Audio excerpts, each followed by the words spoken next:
ফেনী সদর উপজেলা ফকিরহাট মাদ্রাসা জামে মসজিদে আল্লামা দেলোয়ার হোসেন সাইদির জন্য দোয়া চাওয়াই এই সময় স্থানীয় কয়েকজন উচ্ছৃঙ্খল যুবক তেড়ে আসে মেহরাবের দিকে, তাকে মারধর করে।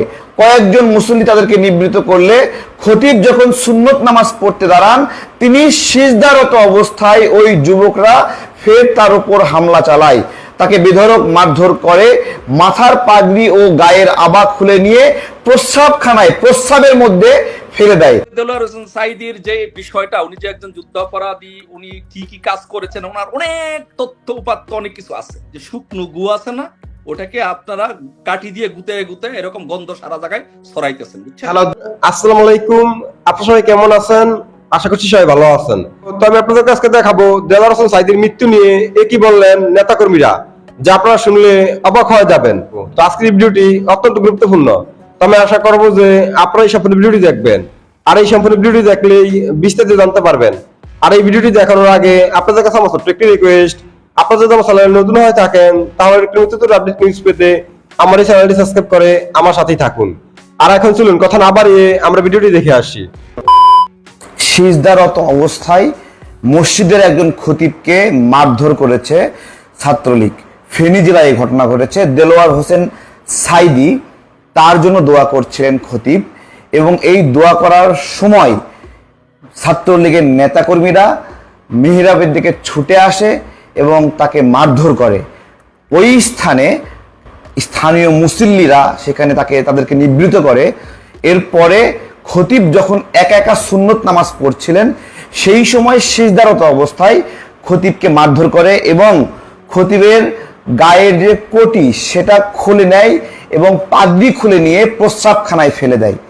এটা ফেনী জেলায় ঘটেছে। আমি যদি নিউজটা একটু পড়ি, এই নিউজটা অনেকের অগোচরে চলে গেছে, কিন্তু আমার মনে হলো এই সন্ত্রাসীদের, এই অভদ্র উচ্ছৃঙ্খল বেদকদের চেহারাটা সবার সামনে তুলে ধরা উচিত, তাই আমি এটা সামনে নিয়েছি। আমি নয়া দিগন্তের এই নিউজ পড়ছি। নয়া দিগন্ত, ঢাকা পোস্ট, প্রথম আলো সহ অনেক নিউজ পত্রিকায় এসেছে, কিন্তু দুঃখের বিষয় এইটা তেমন ভাবে সামনে আসেনি, আমরা সামনে আনতে পারিনি, দেরিতে আনার জন্য দুঃখ প্রকাশ করছি। ফেনী সদর উপজেলা ফকিরহাট মাদ্রাসা জামে মসজিদে আল্লামা দেলোয়ার হোসেন সাইদির জন্য দোয়া চাওয়াই খতিব মাওলানা সলিমুল্লাহকে মারধর করে বের করে দিয়েছে স্থানীয় ছাত্রলীগের নেতাকর্মীরা। এ সময় তার মাথার পাগড়ি ও গায়ের আবাব, পাঞ্জাবির উপরে পরিধেয় যে কোটি খুলে নিয়ে প্রস্রাবখানায় ফেলে দেয় ছাত্রলীগ। এ নিয়ে এলাকায় ক্ষোভ বিরাজ করছে। প্রত্যক্ষদর্শী মুসল্লিরা জানায়, শুক্রবার জুমার নামাজ শেষে খতিব মুফাসসিরে কোরআন মাওলানা দেলোয়ার হোসেন সাইদির মাগফিরাত কামনায় মুসল্লিদের দোয়া করার অনুরোধ করেন। এই সময় স্থানীয় কয়েকজন উচ্ছৃঙ্খল যুবক তেড়ে আসে মেহরাবের দিকে, তাকে মারধর করে। কয়েকজন মুসল্লি তাদেরকে নিবৃত্ত করলে খতিব যখন সুন্নত নামাজ পড়তে দাঁড়ান, তিনি সিজদারত অবস্থায় ওই যুবকরা ফের তার উপর হামলা চালায়, তাকে বেধড়ক মারধর করে, মাথার পাগড়ি ও গায়ের আবা খুলে নিয়ে প্রস্রাবের মধ্যে ফেলে দেয়। হামলাকারীরা ছাত্রলীগের নেতাকর্মীরা বলে স্থানীয়রা জানিয়েছে। কিন্তু দুঃখের বিষয়, ছাত্রলীগের এই সন্ত্রাসীরা আজকে মসজিদের খতিবের উপরে হামলা করছে। তার পাগড়ির মতো পবিত্র জিনিস খুলে প্রস্রাবের মধ্যে ফেলে দিচ্ছে। আপনারা চিন্তা করতে পারেন, তারপরে পাঞ্জাবের উপরে কোটি খুলে নিয়ে প্রস্রাবের উপর ফেলে দিচ্ছে। আমার প্রশ্ন, এই ছাত্রলীগ, আওয়ামী লীগ, এরা কোনোদিন মরবে না? এদের কোনোদিন জানাজা নামাজ হবে না? এদের বাবা মা মরবে না? সেদিন জানাজা নামাজ পড়তে হবে না?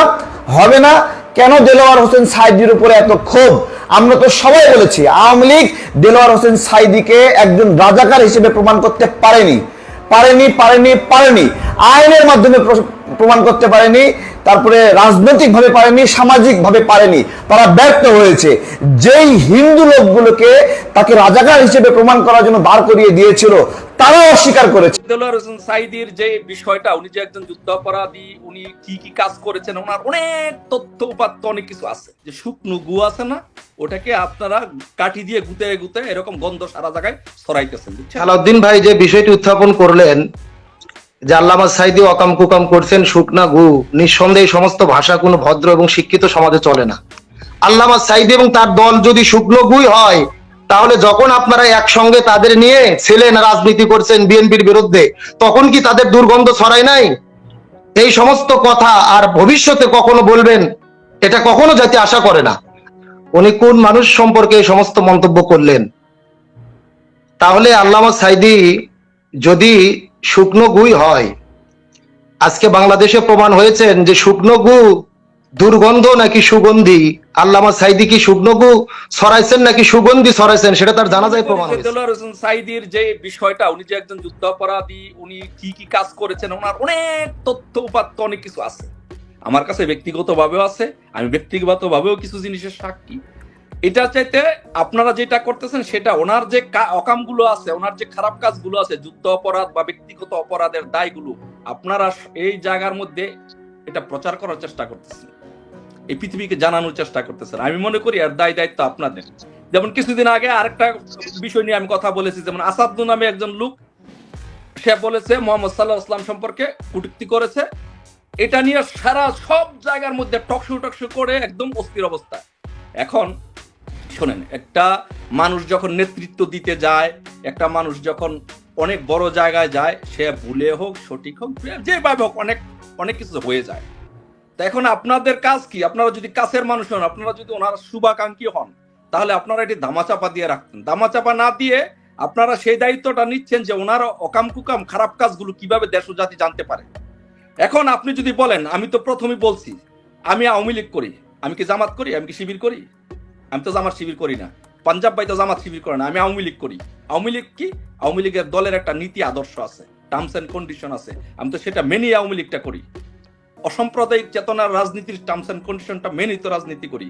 যুদ্ধ অপরাধীদের বিচার চাই, এটা তো মেনে আমি রাজনীতিটা করি। আমি তো চাই যুদ্ধ অপরাধীদের বিচার হোক, যারা ৭১-এ আমাদের মা বোনদের হত্যা করেছে, নির্যাতন করেছে, তাদের বিচার হোক, এটা তো আমরা চাই। এখন যদি একজন আওয়ামী লীগের নেতার কাছে আপনি জিজ্ঞাসা করেন এই ব্যাপারে আপনার মন্তব্য কি, তার মানে কি হচ্ছে? এই যে আপনি বলেন না গ্রামে, খুব গ্রামের ভাষায় যুদ্ধাপরাধের বিচার নিয়ে বিচার করা হয়েছে, হাতে গোনা কয়েকজন, তারাই কি যুদ্ধাপরাধী ছিল, বাকি সবাই আর কেউ ছিল না। একদম গ্রামের খাঁটি ভাষায়, একদম আমি তো একদম গ্রামের ছেলে, একদম গ্রাম থেকে পড়াশোনা করা মানুষ, একদম গ্রামের খাঁটি ভাষায় বলে যে শুকনো গু আছে না, ওটাকে আপনারা কাঠি দিয়ে গুতে এরকম গন্ধ সারা জায়গায় ছড়াইতেছেন, বুঝছেন? আমাদের কেন আমি তো চাই না টক শুতে এসে আমি কি ফেসবুকে গিয়ে লাইভে বলছি। তো আমি আশা করছি যে আপনারা সব ভিডিওটি দেখেছেন। তো আপনাদের যদি বেশি নিয়ে কোনো মতামত থাকে আমাকে অবশ্যই কমেন্টে জানাবেন। আর আপনারা যদি আমার চ্যানেলে নতুন হয়ে থাকেন তাহলে আমার এই চ্যানেলটি সাবস্ক্রাইব করে আমার সাথেই থাকুন। তো দেখা হচ্ছে পরবর্তী ভিডিওতে। সেই পর্যন্ত সবাই ভালো থাকবেন, সুস্থ থাকবেন। আল্লাহ হাফেজ।